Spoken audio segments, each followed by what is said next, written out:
안녕하세요. 대우 멘토 황대근입니다. 오늘은 한국석유 함께 살펴보도록 하겠습니다. 현재 원유 테마가 전반적으로 하락하는 상황입니다.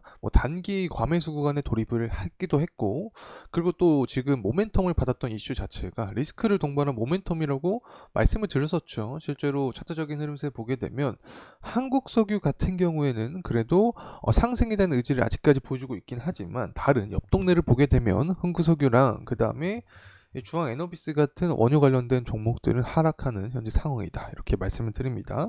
돌아와서 이 한국석유의 차트 흐름세를 보게 되면 윗꼬리가 강하게 달리고 있는 상황입니다. 그만큼 매도 물량이 쌓이고 있다.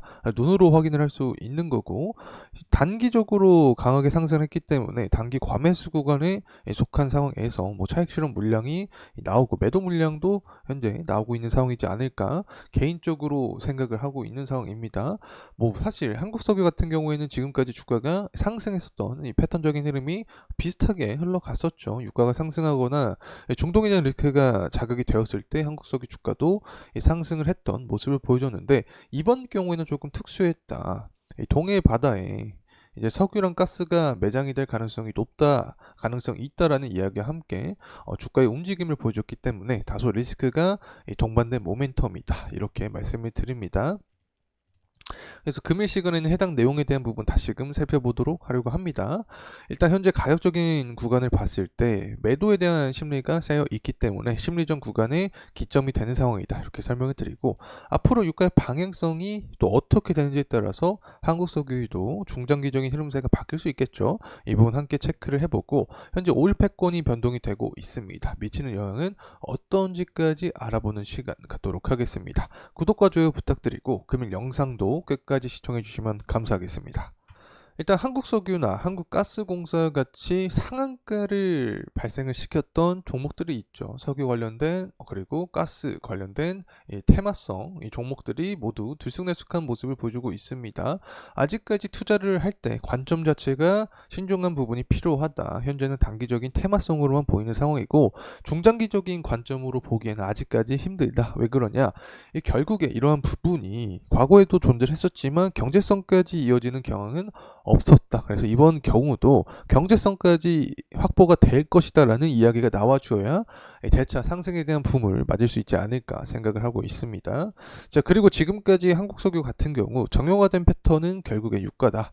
유가가 상승할 때 한국석유 주가도 상승해주는 흐름세를 보여주었고, 하락할 때는 하락을 해주었다. 이렇게 말씀을 드렸죠. 그래서 정확한 근거 자체는 유가의 흐름세를 우리가 살펴봐야 된다는 점 말씀을 드립니다. 현재 가격대는 사실 24년 초반 그리고 23년 하반기의 가격대를 다시금 형성을 해주려는 모습을 보여주고 있습니다. 사실 유가 같은 경우에는 24년 초에 강한 상승을 보여줬는데, 당시 중동 리스크가 발현이 되었었죠. 시장의 분위기 자체가 리스크가 공포감이 조성이 되면서 유가도 상승해줬던 모습인데, 현재 구간은 다소 리스크가 완화가 되었습니다. 그리고 전쟁 관련 이슈 자체가 시장에 또 면역성이 생겼죠. 때문에 유가 역시 관련된 모멘텀을 제대로는 받지 못하고 있는 상황이라고 개인적으로 생각하고 있습니다. 그리고 나서 가장 중요한 부분이 이제 공급과 수요죠. 이 공급적인 부분과 수요적인 부분을 체크를 해야지 가격 형성을 우리가 전망할 수 있는 건데, 일단 수요적인 부분을 생각을 했을 때 부진에 대한 우려를 아직까지 하고 있는 상황입니다. 제조업 지표가 좀 중요하게 작용을 한다라고 설명을 드렸는데, 미국 같은 경우에 제조업이 둔화가 되었습니다. 기사를 통해서도 확인을 할 수 있듯이 제조업 둔화 관련된 기사 내용이 나와주고 있는 상황인데, 이 6월 3일 그리고 5월 1일 결과값 자체가 모두 예측치보다 낮은 모습을 보여줬습니다. 그만큼 수요 부진에 대한 우려를 현재 할 수밖에 없는 상황이라고 해석을 할 수 있게 되는 거죠. 그렇게 되면 당연히 기름에 대한 수요가 적어질 것이다라는 시장의 전망과 함께 유가 역시 하락할 수 있게 된다. 이렇게 말씀을 드리고, 중국의 제조업 지표도 보게 되면 5월 31일 그리고 4월 30일 그리고 3월 30일 이 세 가지를 좀 비교를 할 수 있을 것 같은데, 3월달과 4월달 예측치보다 실제가 높은 모습을 보여줬습니다. 그래서 수요가 높아질 것이다라는 예상이 나왔던 상황인데, 5월 31일은 예측치보다 실제가 낮았죠. 그만큼 수요가 둔화될 것이다라는 그런 기대감이 우려감이 현재 시장에 반영이 되고 되고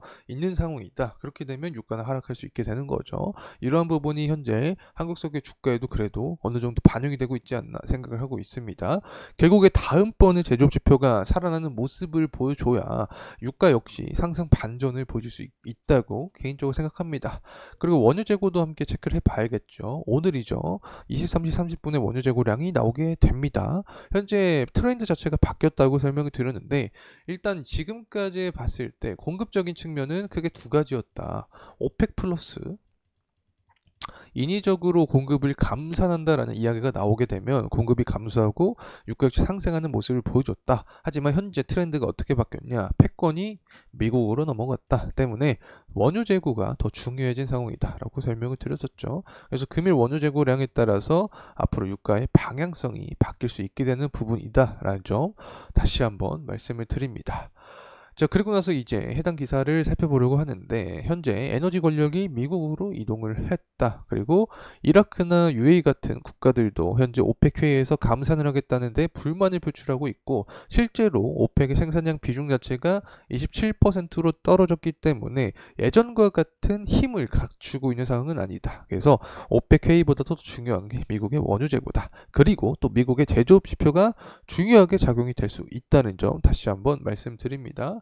자, 여기서 이제 개인적인 생각을 하는데 오펙 회의를 통해서 감산을 해도 효과가 나지 않죠. 여기에 주요 산유국에 이란이 속해 있는 상황입니다. 그래서 11월 대선을 앞두고 전쟁에 대한 리스크를 다시 한번 부각을 시킬 수 있게 되는 건데 이란이 조금 더 적극적으로 호르무즈 해협을 봉쇄하겠다라는 이야기를 해주면 오펙 회의에서에 대한 감산 이야기 외에도 호르무즈 해협 봉쇄하면 유가가 100달러까지 갈 수 있겠다라는 그런 기사도 나올 수 있게 됩니다. 역사적인 패턴을 봤을 때.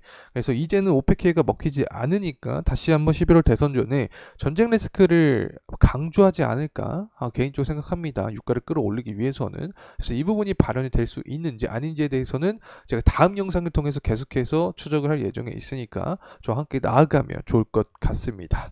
자, 이제 돌아와서 한국석유의 주가 다시 한번 살펴보도록 하겠습니다. 금일 매도 물량이 좀 많이 나오고 있다. 차익 실현 물량이 나오고 있는데 일단은 지금 주가가 상승했던 이 모멘텀 자체가 리스크를 동반한 모멘텀이기 때문에 충분한 매도 물량에 대한 근거가 될 수 있다. 리스크가 있는 모멘텀이기 때문에 자, 이렇게 말씀을 드렸죠.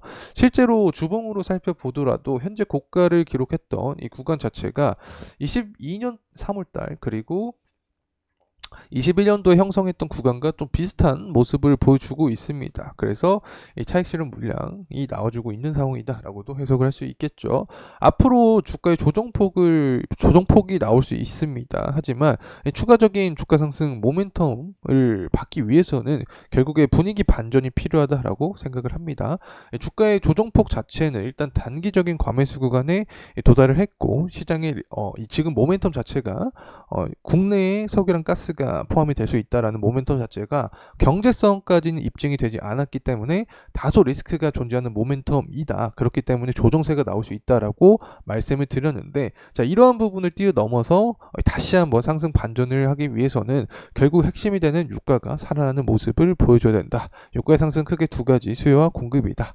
공급적인 부분은 원유 재고량이 적게 나오게 되면 상승 탄력을 받을 수 있게 되는 거고 수요적인 부분은 경기 회복세를 보여줘야 된다. 이 부분은 제조 지표가 중요하게 작용이 된다는 점 말씀을 드립니다. 그래서 일봉으로 함께 살펴보더라도 현재 구간에서 이 갭으로 뛰었던 구간이 존재를 하죠. 그래서 이 구간을 이탈하지 않는 선에서 조정에 대한 흐름세를 받아주고 재차 지지를 해주면서 다시금 상승 탄력을 받아주는 게 베스트 시나리오가 되지 않을까 생각합니다. 자, 이상으로 한국석유에 대한 영상 마무리하도록 하겠습니다. 감사합니다.